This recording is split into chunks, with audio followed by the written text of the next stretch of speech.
Okay, so welcome to another deep dive. Today we are going to be looking at something a little bit different. Yeah, a little unusual. Yeah, so we are not going to be like looking at our usual like reports and things like that. Right. We're actually diving into a novel. Have you ever heard of the novel Wonder? I have heard of it, yes. By R.J. Palacio. So this is going to be really fascinating because I think it's going to open up some like really interesting conversations For sure. about just how we view each other and just kind of those unspoken, rules of social interaction. Yeah, the kind of the assumptions we make and the ways that we treat each other. Absolutely. And why kindness is so important. So important. It's not just like a nice to have, it's like essential. It's foundational, yeah. So I think one of the most powerful things about this book is that it allows us to like literally walk in someone else's shoes. Yes. And in this case, it's in the shoes of a young boy. It really gives us a new lens to kind of look at how we form perceptions. Yeah. And how empathy plays such a huge role. Yeah. And it does it in a way that sometimes you just can't get from factual accounts. Absolutely. So let's get to know our main character, August Pullman. He is a 10-year-old boy who lives here in Manhattan, and he was born with a facial difference, and he's had 27 surgeries. Wow. 27 by the time we meet him in the book. And so because of all of this, he has been homeschooled his whole life. Right. But now his parents have made this huge decision to send him to mainstream school for the first time ever. He's going to enter 5th grade at Beecher Prep. Huge transition. I know. Like, can you imagine Yeah. how scary that would be? Absolutely. A decade of his life has been very insular in a lot of ways. Yeah. In the embrace of his family and the medical community. And then suddenly he's thrust into this, completely new environment. Right. Where he has no control over, these judgments and reactions and perceptions. And he actually admits to feeling totally and completely petrified about starting school. Of course. It's not just those typical first day jitters. We've all experienced those. But it's so much more than that because he is very aware that people assume that he has been homeschooled because of his appearance. Right. And it's interesting because all he really wants is to be like every other kid. That's the irony, right? Right. He doesn't want to be treated differently, but his experience has been so different. Yeah. What struck you the most about his initial feelings? I mean, I think the vulnerability there is just so powerful. Yeah. He carries so much, not just the weight of, his physical difference, Yeah. but also the awareness of the way people respond to it. Yeah. And this longing for normalcy, I think, is something that really resonates because we all crave that, Yeah. that need to belong, to be accepted, to be seen for who you are, Yeah. rather than how you look. Absolutely. And thankfully, August does have a very supportive family. He has his mom who actually used to illustrate children's books, his dad and his older sister, Via, and you really get a sense of their family dynamic and how, they know that there are going to be some big challenges for August. And I think one of the most powerful lines in the book that really stood out to me is when his mom says to his dad, "We can't keep protecting him." Oh, that's so powerful. And it's just this acknowledgement that, they have done everything they can to create this kind of protective world for him. Like a cocoon. But they also know that he has to grow and learn and, and face the world. Right. And that real growth comes from, navigating those difficult situations. Yeah. And it's such a common struggle for parents, right? Absolutely. Of children who are different in any way. Yeah. You Yeah. want to protect them, but you also know that they need to learn to navigate the world on their own. Right. And so this kind of leads into his first kind of experiences, like going out into the world. One of the first things that happens is he meets with Mr. Tushman, who is the principal at Beecher Prep. Yeah. And even this simple introduction, you start to see these hints of the challenges that are ahead. Interesting. So August notices that Mr. Tushman, greets him very politely, but he's also very aware of the principal's secretary, Mrs. Garcia. Okay. And he talks about how her smile changes when she looks at him. Oh, wow. Yeah. And so He's really picking up on those nonverbal cues. I know, it's amazing, like as a child, to be so perceptive. Yeah, because, kids are very attuned to those things. Yeah. Sometimes even more so than adults, I think. I think so, too. So she has this kind of like shiny smile that August describes. Right. And then it just becomes something totally different. Almost like an involuntary reaction. Yeah. She's trying to be polite, Right.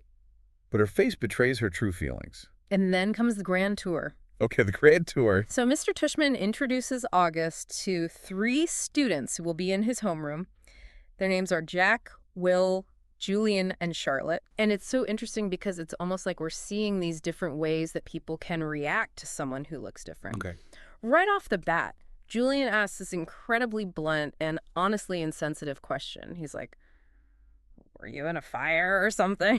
Oh, my God. I know, it's just like... Yeah, that's tough. So direct and so personal. But it's also interesting because it could be coming from a place of just, childhood curiosity. Yeah.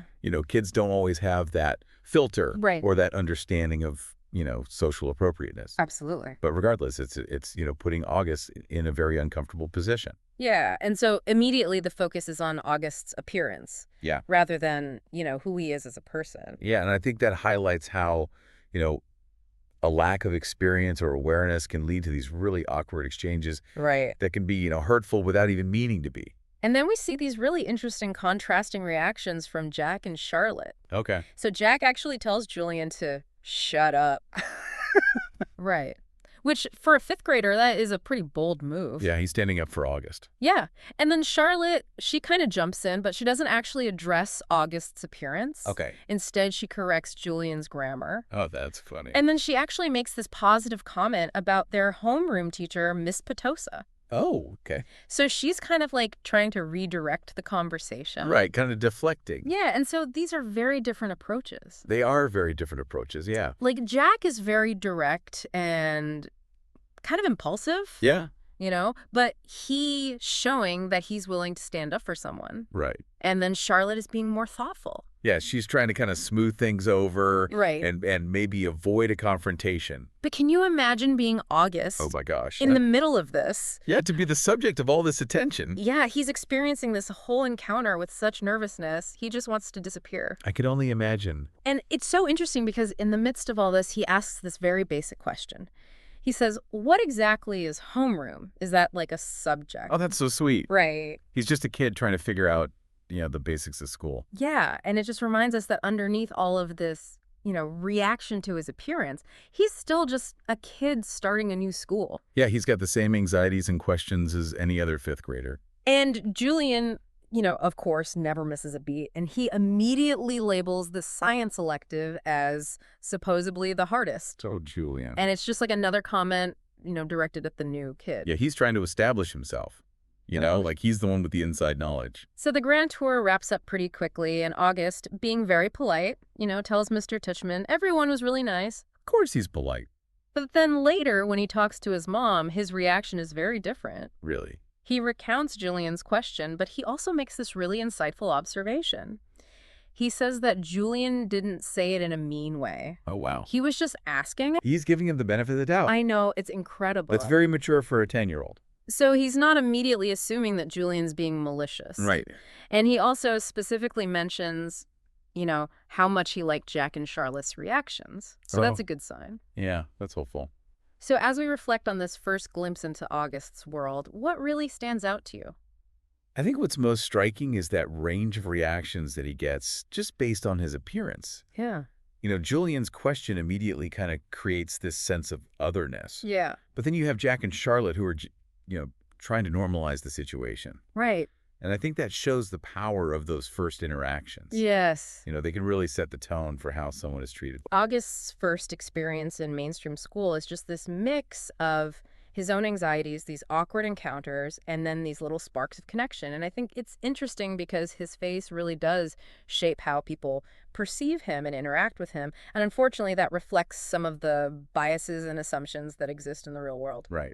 We all make judgments based on appearances. Yeah, but it's those moments like with Jack and Charlotte where we see the power of individual choice. Yes. They decided to respond with kindness. Right. And that makes a difference. It does make a difference. And without giving anything away, about the rest of the story, it's pretty clear that August's journey at Beecher Prep is going to be full of challenges. Oh, yeah. He's going to face a lot of adversity. But also opportunities for growth. Right. And not just for him, but for the other students as well. And I think that's what's so compelling about this story. Yeah. It's not just about August's individual journey. Right. It's about how his presence impacts everyone around him. Absolutely. Okay. So for you, the listener, I want you to think about a time when maybe you were the new kid in a situation, or when you met someone who was visibly different from what you're used to. Yeah.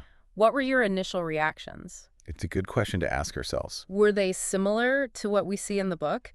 And what are some small things that you can do to create a more inclusive environment?